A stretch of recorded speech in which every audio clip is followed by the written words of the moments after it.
In order to hire someone from abroad, the government needs to see that you're a legitimate company. You're not just a scam. Two guys with a podcast. Yeah, you're not just two guys on a podcast.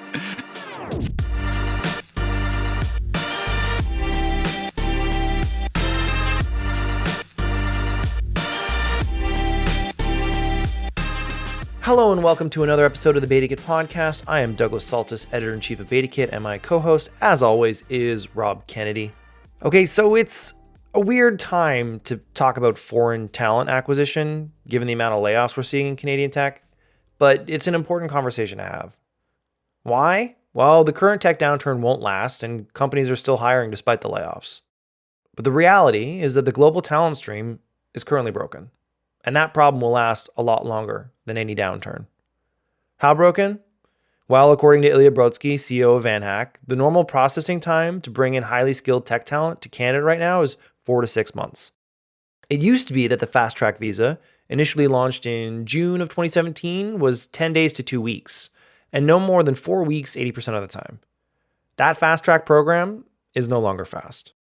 But there are other issues, like the labor market's benefit plan, which, according to Brodsky, slows down talent acquisition and makes it harder for smaller businesses to compete with larger companies to acquire talent because they have the resources to put behind it. There's also no sign of the digital nomad visa. Remember our podcast from that back in April? And some problems with tax returns, so have your T2s ready.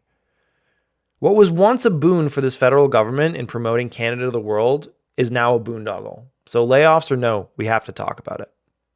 But what are we going to do about it? Well, Brodsky is no stranger to poking the government for movement on this file, and he knows how long it takes.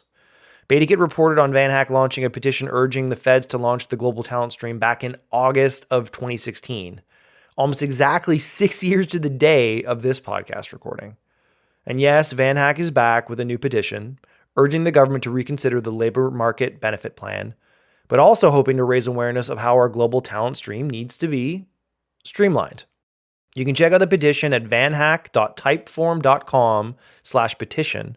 But before you do that, listen to this podcast recorded on Ilya's birthday. Let's dig in. Ilya Brotzky, we just saw each other in person on the Best Coast. And while I was there, promising you at some point we will have an in-person beer, like I do every time I see you in person around the world, you were telling me how upset you are about the limitations to Canada's role to acquire international talent. And now it seems like VanHack is doing something about it. So where do we want to start? Do we want to start with you airing your grievances or what VanHack is doing about it? Let's start with what we're doing about it, and then we can go into why. So we're launching a petition to get the Global Talent Stream visa edited. We want to remove the labor market benefit plan section of the Global Talent Stream visa. We feel that it's a little bit, or it is too cumbersome, confusing, and unnecessary, especially for early stage small Canadian startups who find the process very bureaucratic and prohibits them from bringing in great talent from around the world and limits the amount of fantastic taxpayers we have here in Canada. So Ilya, what is the benefits plan that is so, and what's stifling about it? Yeah, please explain for our listeners and Rob who don't know. read the law. Yeah. So Global Talent Stream visa, just for context on that, was created in 2017 on June 12th. It was a very happy day in my life. It allowed for Canadian tech companies or Canadian companies in general, to be able to bring tech talent in quickly from anywhere around the world. Around 4 weeks was the promise. And part of that, in kind of exchange for hiring international talent, the government asks companies to create a plan to benefit the local economy, also known as the labor market benefit plan. And this plan typically has 3 points, 3 things you have to kind of commit to, 3 commitments: going to local universities and teaching them software development, or hiring tech talent from who are Canadians or local talent. Another thing could be like hosting a lunch and learn.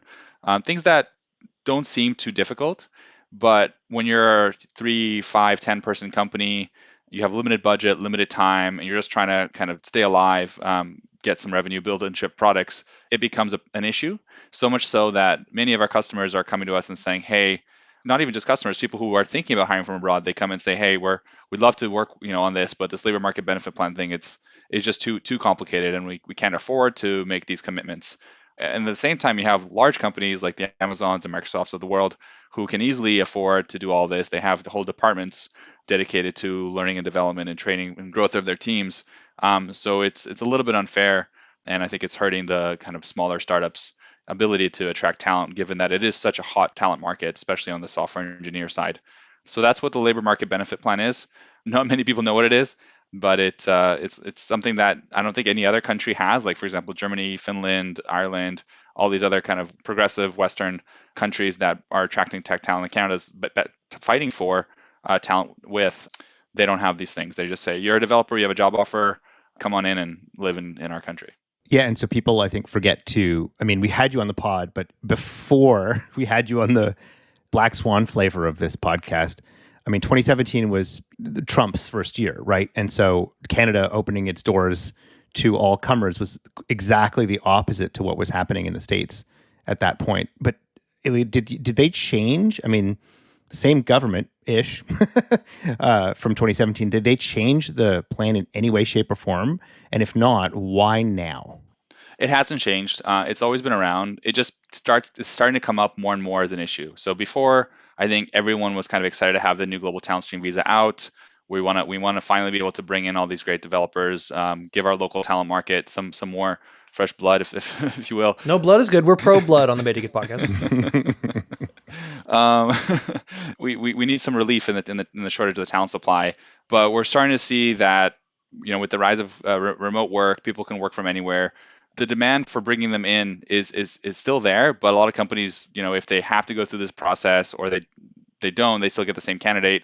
A lot of times they're kind of say, well, why don't we just keep them in their home country? Because I don't want to commit to hiring 10 co-op students over the next 3 years, because what if I can't? And so the pandemic came along and created friction. Yeah, and I think just in general, we just started hearing more about it now because we started working with a lot more companies. Because back in 2017, we had maybe 5 customers.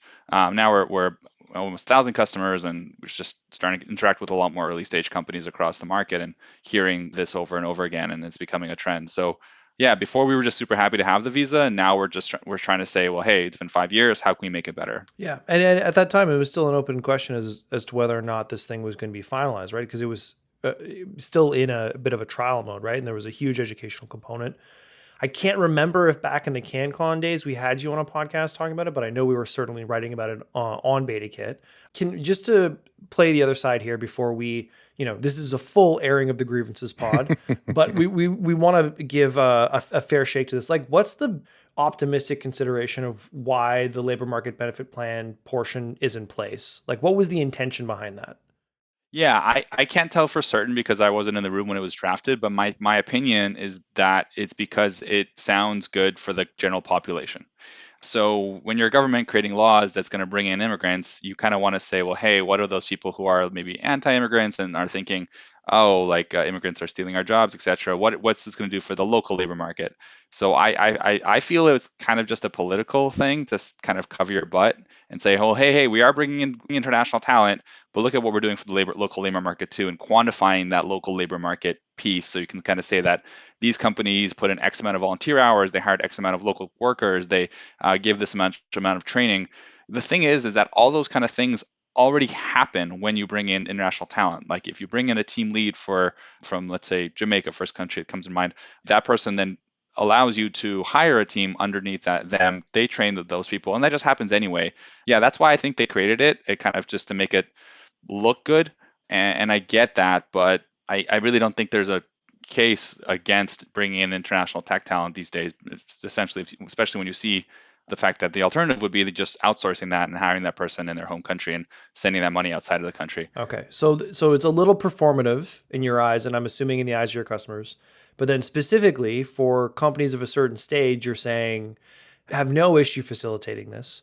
The Canadian located but not Canadian headquartered companies who might be able to functionally satisfy this, but not the companies who are looking to acquire talents to stay competitive. Is that kind of the two sides of this? Exactly. And also, there's a lot of great larger Canadian tech companies like Shopify and those that can and have the resources to it. I'm more worried about that 10-person startup that just got their seed funding and they're trying to hire their first, senior software developer, or maybe their third or fourth senior software developer. Yeah, maybe bring in an engineer from the Ukraine relative to the Yes. last time we had you on the podcast. Exactly. They hired someone from Ukraine or from somewhere else in the world, and all of a sudden they're being hit with a list of demands from the government saying, hey, if you don't do these things, then you won't be able to hire from abroad again. And it's really intimidating for these companies because they don't know like what happens if I don't meet these requirements. Is there a penalty? I have to commit to spending X thousands of dollars. It's just I've gone through it myself, and to be fair, they are fairly helpful and they want you to go through the process and have success with it. But a lot of our customers are, let's put it this way, it's a pain that they go through that they prefer not to have to go through. And similar type of companies in other countries are not having to go through this process. So another thing is that it's spending a lot of taxpayer dollars because you have to pay all these people to monitor the labor market benefit plan. I'm guessing there's probably 20, 30 people working in the government just on this specific topic to go through all the calls with every company that goes to the global talent stream to create the labor market benefit plan with them, to do the check-in calls that they do every 2 years. So that's not an insignificant amount of money that you have to pay for all these people.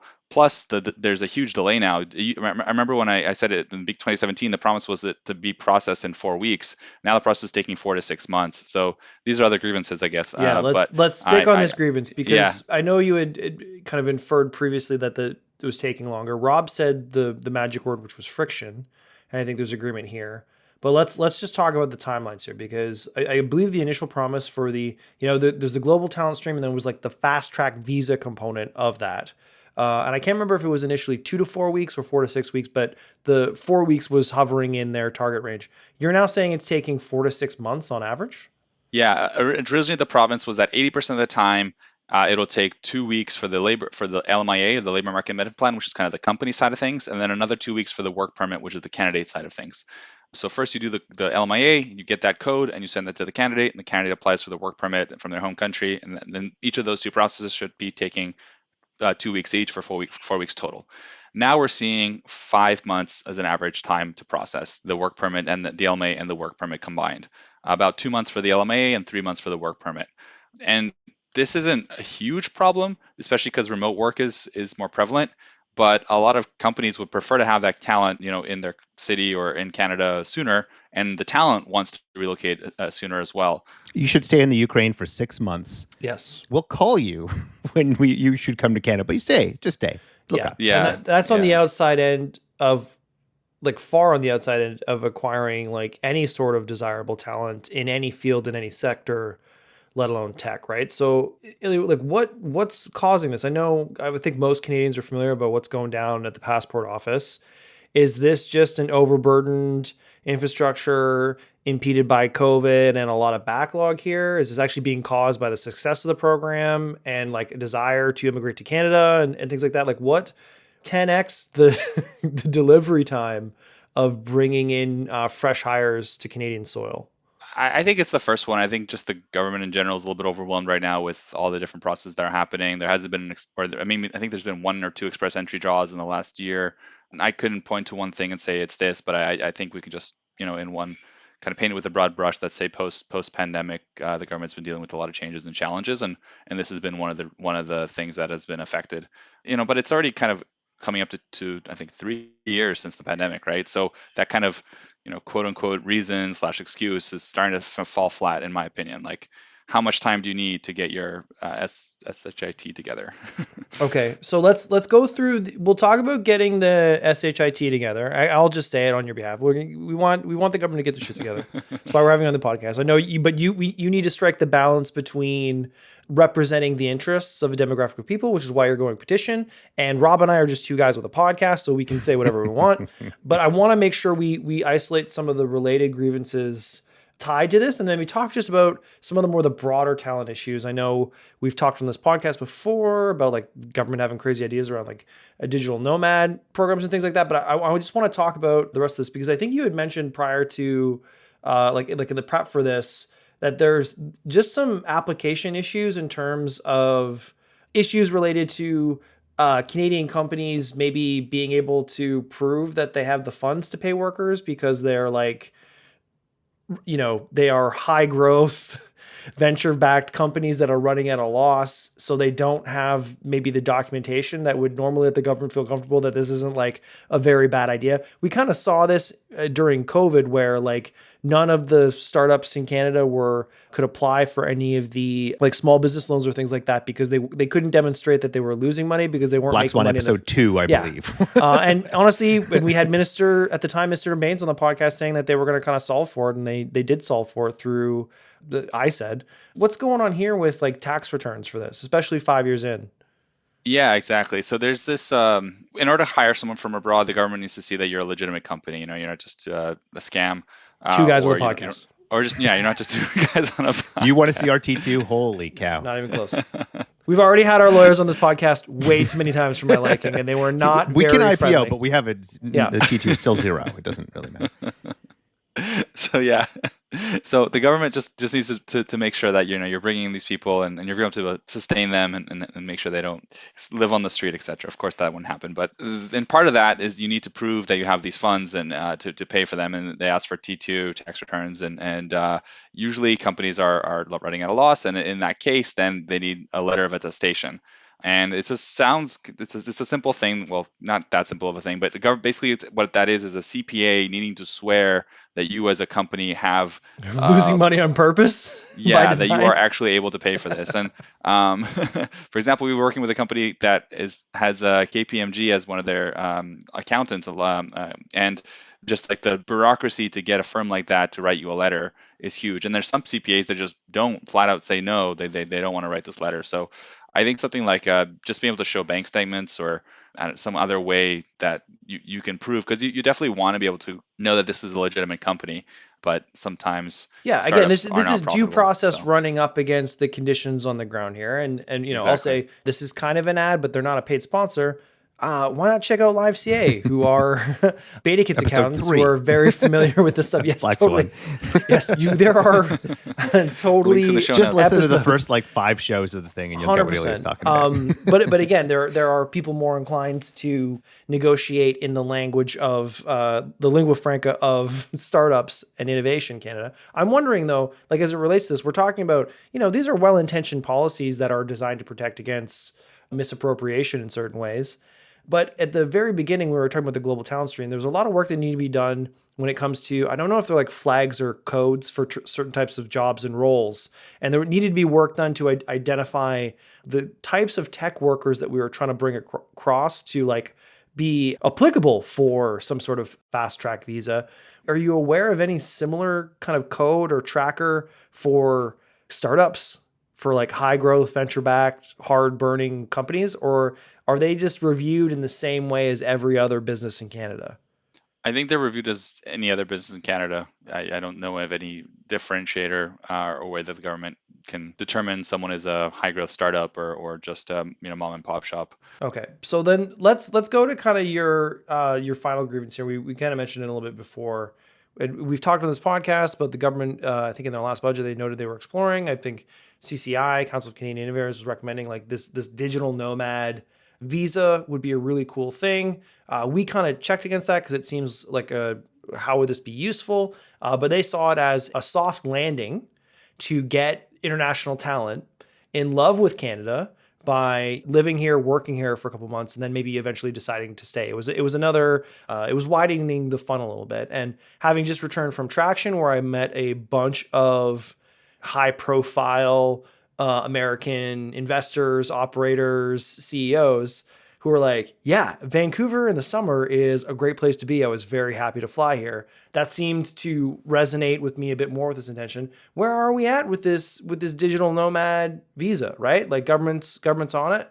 Nothing that I've heard of. So no news. I haven't heard any updates or progress. I think it would be great, but there's been no progress at all. And would we say, in addition to CCI, who I think made this one of their key recommendations, that you are tapped into the sources of government where if there was movement on this, you might at least hear rumblings and whisperings? Yeah, I would say so. Full disclosure, and I don't mean like maybe this isn't true, but I believe that the CCI got this idea from a lunch that I had, and I brought this up to them. So take credit for it. They definitely listen to this podcast, and I'm sure there's going to be an email following. So make bold claims, then sir. Benjamin, don't get mad at me. I think that's where this came from. Maybe other people mentioned it too, but I just think it's a no-brainer. Like we have such a great country. There's so much tech talent that wants to come here that can't. A lot of them have great jobs in their home countries, or they might be working for an American company making 7-8K USD per month. Without body autonomy. Yeah, but they might not be in America. Like they might be, yeah, for sure in the US, but then there's a lot. I think the US employs like hundreds of thousands of workers outside of the US that are paid by American companies, right? So they're in Latin America, they're in Africa, Asia, and those people would love to come to Canada. They just don't have a Canadian company to sponsor their visa. So I think there'd be a lineup hundreds of thousands of people long to come to Canada for this. And Costa Rica has this, Cayman Islands have it, Estonia, it's I think there's 40 or 50 countries. Brazil has a visa like this. It's very common, and every country in the world should have it. All right, Rob, we're going to do something a little different. Normally it's just me by myself reading some excellently crafted messaging from one of our sponsors. This is a little different. Why is that, Rob? Well, we talked to our friends at Think Sound, who have a pretty cool set of headphones. Are you talking about the Think Sound OV21s, Rob? That is precisely the headphones I'm speaking of. Is this a little bit of product placement on the BetaGit podcast? Our first ever product placement? Yes, and I can hear you very clearly because I'm wearing the OV21s. And we have been using these OV21s since we got them, in a variety of different ways, but particularly on the podcast. I mean, it sounds natural, right? It really sounds like you're talking to the person. At least when I'm listening, when we're doing our show, it feels like you're here. There's a presence to it. Tell us how these high fidelity over-ear headphones with 45 millimeter dynamic drivers and passive noise isolation are feeling on that bald dome of yours. I'm a big over-the-ear kind of person, and it feels good. It feels like it fits on my ears pretty well. They're not heavy, really comfortable resting on your head. And that really matters for me as someone with horrible neck and back problems where any sort of weight on the dome, it dramatically impacts in any way. Having worn these for like hours straight, doing the podcast recording or just doing some like mixing of the podcast itself, it's just really comfy. You don't think about it, you don't worry about it. And I think for these kind of headphones, not worrying about these things being on your head is kind of like one of the best compliments you can give. The packaging is next level and really granola, which I super appreciate. It's cool. Even the little bag that it comes in, so that when it's in your carry-on, when you're traveling to Montreal for Startup Fest looking to do a podcast, none of the super fancy wires or the cups are getting damaged. Yeah. Might we suggest you head to thinksound.com. Thinksound.com. Check out the OV21s. And hey, tell them BetaKit sent you. Because it just sounds so good in your ears. If we look at the list of things, if you thread them together, there's some friction that was created by some of the requirements of the law, which haven't been addressed. Things have slowed down because of the pandemic in terms of processing. It's not really tuned to a certain flavor of company, a startup. And the digital nomad thing is just sort of DOA, or it's like just not getting anywhere. Is it your sense that this is we just don't care, like we forgot about it? It's not a priority. We don't like it. Do you have a sense of why because I moved to America in 2017 and everyone was moving to Canada, including Americans. And so it was an easy selling point. I'm like, you don't like it here? Just go that way. The 2 weeks you're in Canadian. What happened? I think we got a little complacent. There's a lot of other issues happening in the world, of course, but I think this kind of got quote unquote solved or better than it was before 5 years ago. And now it just kind of becomes stale. Like, okay. But is it because like immigrants aren't voters? Is it like, so we just don't care? Is it just like, we have a birth rate issue. We need immigration. We need people to do work in Canada. So it's not like we have solved the problem and we have all these nurses and teachers and developers just waiting. And there's just too many of them. So you'd think that, I'm just trying to unpack it a little further, other than just war. Let's frame it a different way, like okay. just or be additive to this to maybe give Ilya like a channel to speak to this in terms of, because obviously we know there's been a lot going on in the world, and a lot going on with this runback of our federal government. But we'll say, the initial genesis of this was coming under Minister Bain's office. We already mentioned him before through the work that he was doing with IREP during COVID. He is no longer the Minister of Innovation, Science, and Industry, I believe now. That's one Minister Champagne. Ilya, is it your sense from the people responsible for managing this now that it is still top of mind, or did it drop off the file a little bit? To be honest, I haven't spoken with the minister and I haven't been in touch with the government about this for a little bit. I do think that this is still important for them, but I think it's kind of like it's not as broken as other things. So they're probably looking at Fair. so that's probably what it is. And honestly, I don't think many people are having this discussion that we are now. The program does work. There's been a lot of people who've come through. It has been good. I just think that it needs to get better. Like there's always things that we can improve. And So you heard it here. We need to break shit more, and then it will go worse. higher up It on needs the to list. be worse than passports, and then this thing will Exactly. get done eventually. Okay. That's a tough position to be in, particularly since, not to cite the statistics again, because knowing me off the intro, which I record after doing the interview, I'll cite the hiring statistics. Like we are in a talent shortage when it comes to tech broadly, right? So I would also maybe challenge your statement that this program works if it's working at a 4 to 6 month runway, because like technically it does achieve an outcome, but I'm not sure if that outcome is what is required to satisfy the broader goals.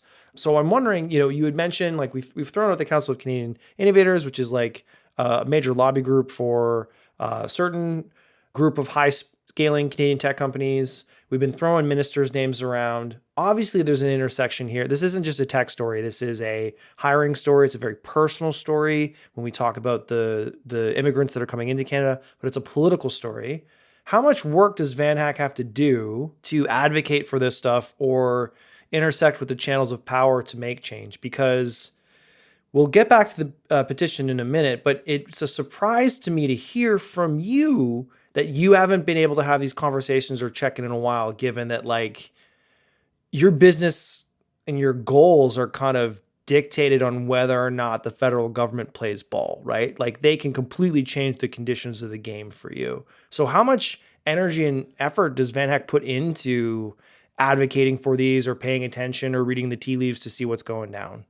it's been something that we always do. We're always in touch with actually we're a CCI member. Oh, you can completely take credit from Ben for ideas of things. There's a comms manager at that organization right now, furiously scribbling down Patrick. notes to send an email. Yeah. No, we're all trying to row in the same direction. So to be fair, we wanted to come here actually as one of the first places, because I think that being able to discuss it on a long form podcast and go into the nitty gritty and the details and create a consensus around it through something like a petition will be much more powerful than just kind of ad hoc here and there having conversations. So we wanted to really create kind of a movement to get some attention and then be able to kind of go to the powers that be and say, hey, it's not just us saying this, it's our customers. They look how many signatures the petition has gotten. This is a real thing. It's not just, VanHack talking our own book. So, well, you're completely right that this podcast is the best place to go to discuss all of these things. I'm wondering though, with your note previously, like, you were talking before in 2017, like there being a little bit of an education on like the need for a global talent stream or fast track visa in the first place. How much education do you think you're going to have to be doing on this specific petition when it comes to the labor market benefits plan, which is a component of this?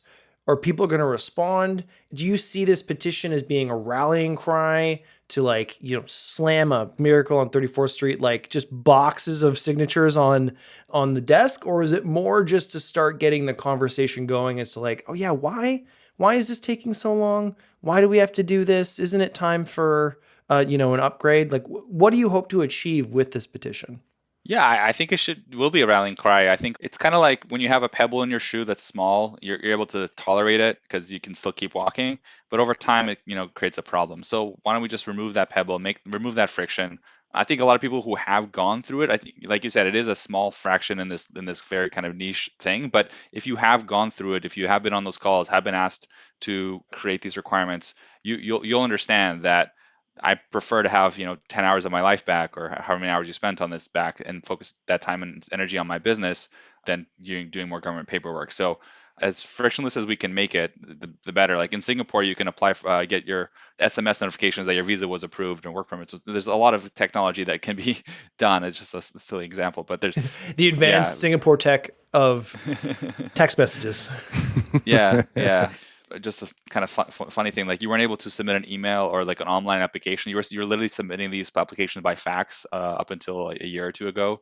So there's a lot of things that need to be improved. I'm just curious, do you think that timing wise, it seems to be like layoff central in startup land for a lot of these tech workers? Now, it looks like a lot of these companies seem to be keeping the tech talent and laying off everyone that's not an engineer. And maybe that answers my question. But do you think that now is the time? Will this fall further down the priority list? Because like, dude, this is not a problem right now. We want to hire Canadians, or is it what I said, which is like, nope, everyone's keeping engineers. Engineers are still the premium. I mean, I think everyone's keeping, or a lot of people are keeping engineers. I remember looking through articles, layoffs, and I think maybe there was like 5% of the people that they laid off were engineers, just as one example. I hear you. There's definitely been a lot of layoffs and slowdown in the economy, but I don't think there's any kind of right time to do something like this. And I don't think this is going to impact at all the hiring of local talent. Like if anything, it's when you bring in international talent, it creates local jobs because those people are now, paying rent, going to restaurants, etc., and then building products that will help the company to grow faster and then be able to be more competitive and hire more people in marketing and sales roles. So we should be conscious and read the room a little bit with what's going on with layoffs, but I don't see them as conflicting. Because it's not like any change will come during this downturn anyways. You're still trying to sow the seeds to get governments to move. Yeah, exactly. And we'll see how long the downturn lasts. Yeah, I think it probably will take a few, maybe, hopefully we're sitting here in a year from now and this policy has changed, but I don't think it's going to happen overnight. So I figure the sooner we start the conversation, the better. So there's a lot of things here. Like we've been talking about the particulars, which I think is really important, particularly for people to understand what it takes to bring in someone internationally to work at a company, and like how you have to fill out a form, or like whether it's fax or whatever can actually be an important component of this. But I want to ladder out to the 10,000 feet view, because you've said a couple of things and I want to try and connect them from that distance. You're talking about the speed of this program not functioning to the level that anyone would expect, or it needs to be an effective program.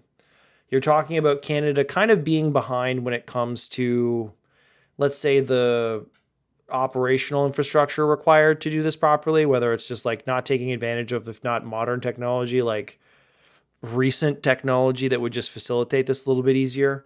And then you're talking about things like whether it's digital nomad visa or other things that like currently exist in other countries that we don't have, or whether it's the labor market benefit plan where it's like other countries don't do this, but for some reason we do. How do you feel Canada is as a whole right now when it comes to acquiring international talent? It's not like this is stopping, we've been the branch plant economy versus like Canadian grown is like a conversation as old as this podcast and has existed long before, will exist long after. We continue to see international companies looking to come in and capture Canadian talent, but there's that additional layer to really make us a player on the global stage. And as you said, there's tons of people who would love to be in Canada right now for whatever reason. Maybe where they're living isn't a pebble in their shoe. Maybe their shoe's on fire. But how are we prepared to solve these problems, or are we just happy that it's only a pebble in our shoe and the people around us are doing much worse comparatively? Again, I think we got a little bit complacent. Canada is a great place to live. We have a lot going for us. There's a lot of people that look at Canada as one of, if not the best place to live in the world. Of course, we have our own issues too, and we can go down that rabbit hole as well. But I think we can't take that for granted, because my worry is once the U.S. gets their SHIT together, then we need to really worry. Of course, there's problems with the U.S., but if you're looking at a job offer from a company in Miami for 200K USD, or a job offer for a company in Saskatoon for 90K Canadian to start 6 months later. Yeah, I think it's going to be a pretty easy choice. And hey, also places like Germany, like the Netherlands, like Ireland, they're running full speed ahead and getting as much tech talent to those countries as possible. So we can't be complacent. We can't sit on our laurels and say, you know what, Canada's a great place to live. Of course, everyone's going to want to come here. And then all of a sudden, we're not filling our jobs and growing our businesses, and companies are suffering from that. So yeah, I feel like it's been great, the progress, but if we can't critique ourselves and think of ways to get better, we're just going to fall behind. Okay, the intention of this is for you to air your grievances on behalf of Canadian tech companies, which is a great perspective for us to be in. But we also play at the intersection of a lot of components here. We try to do Canadian tech and tech from a Canadian perspective. But as we've seen so much recently, other elements of society interject there. I want to just take this from another angle and see if you are hearing or seeing some of the things that we hear as it relates to international talent acquisition and seeing if it's a bit of a problem. And I don't know if it's related to the global talent stream, particularly with the fast track visa, or if it's more of a startup visa component. But I know that the startup visa has been a little bit maligned as well. And without, reporting too much on this podcast, talking to people in positions similar to yours, it seems to be like there seems to be quite a few bad actors in the space who are not functionally like fulfilling the requirements of that program. And it's causing the government issues on the front end, and maybe looking to even revise that program because they're seeing so many companies kind of pump through because it's a profit vector for certain people who can utilize the startup visa and bring people in. Is there any element here where, yes, the process is slow, yes, it can be optimized, yes, there are sources of friction, but I asked you initially about how we went from 4 weeks to 4 to 6 months, and you were like, it's a combination of things. How much of that is bad actors in our space kind of misappropriating the true intention of this and actually causing problems for people looking to kind of land and make a home in Canada?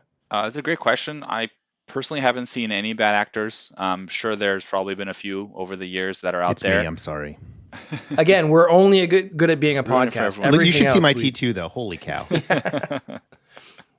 But come on, Ilya, we talk in the same circles. I'm sure you're not seeing this stuff, but I'm sure you're hearing of there are alternatives in this space. You're not the only organization involved with bringing talent into Canada. Do you feel like as an industry, your collective of organizations are adhering to either the letter of the law or the intent of the law here, or are there some actors in your space that you would much prefer that, companies in Canadian tech went with VanHack because it's going to be better on all sides? Without naming names, I don't think we need to name any names here. But I think it's useful for us to give some context to our listeners as to what the real realities are, because this is people's lives that we're dealing with here. I think if any of our competitors are not doing a good job, I don't think it's because they're doing that on purpose. It's probably just because they haven't been doing this as long as we have and don't have the experience potentially and aren't doing things the right way. I don't know. I can't comment on a specific bad actor or case that I've seen. I have heard people go to competitors and not have as good experience, and hey, we're not perfect either. But I do generally believe that everyone is trying to help. I can't point to anyone who's kind of been scamming or doing anything negative. I just think that maybe they haven't been able to deliver on their promises because they don't have the experience that other people might have. Rob Hack. You don't like Rob Hack? No good? Rob Hack. Hack Rob was the original. Yeah, no. Domain was taken. I think that's good to hear. I'm wondering, does that apply as well to the startup visa component, or do you pay as much attention on that side? I'm assuming you just have your finger on the pulse of like any sort of talent acquisition into Canada, right? I don't know too much about the startup visa program. I just know that it's not working at all. I was at that Grouse Mountain event that you and I were at, sitting across the table from a gentleman who came through the startup visa or through his own PR, I think through Express Entry, I forget exactly, but he was saying that there were 0 startup visas processed this year, like not one. So that's pretty terrible if we want to bring fast-growing, high-potential tech companies to Canada and we're not doing anything in an entire year. Like, why does this program even exist? I have heard rumblings where people are kind of being, I would say, they're being charged a certain like program fee to be able to go through the program, and then being promised a visa. And I don't know if that's happening or not. Well, I don't know how it could be happening if they're not processing any.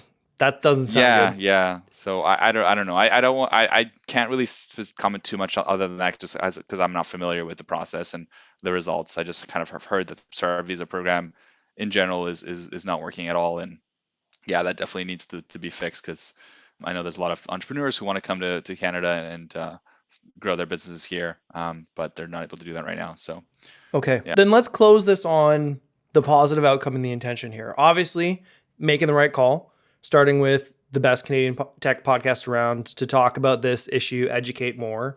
What do you hope for people who maybe want to take next steps? Because like they're going to listen to this, they're going to listen to the 4 or 5 other podcasts we referenced previously for background context if they're not familiar.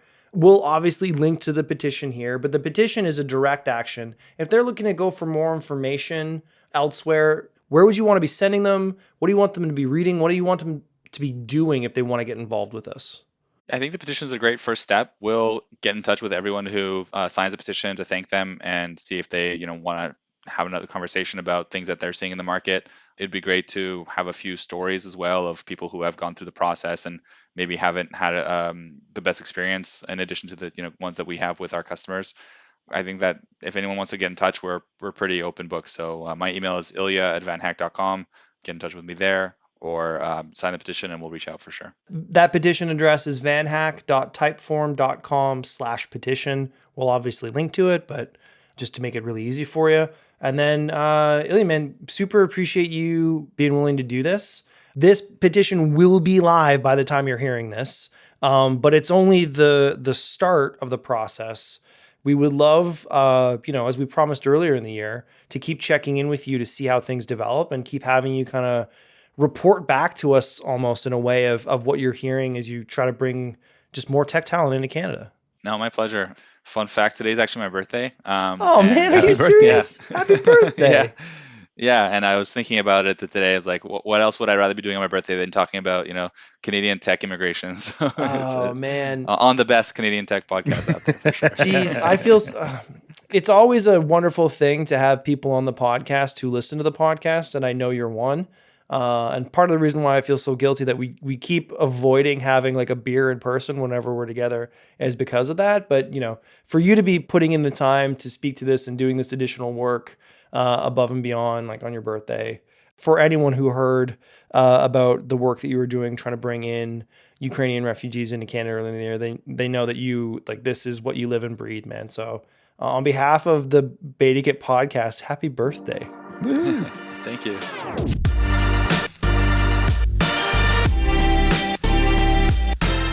The BetaKit podcast is produced by BetaKit Incorporated. It's edited by Katie Lohr, and its hosts are Rob Kennedy and me, Douglas Saltis. To learn more about how you can support this podcast, head to patreon.com/BetaKit.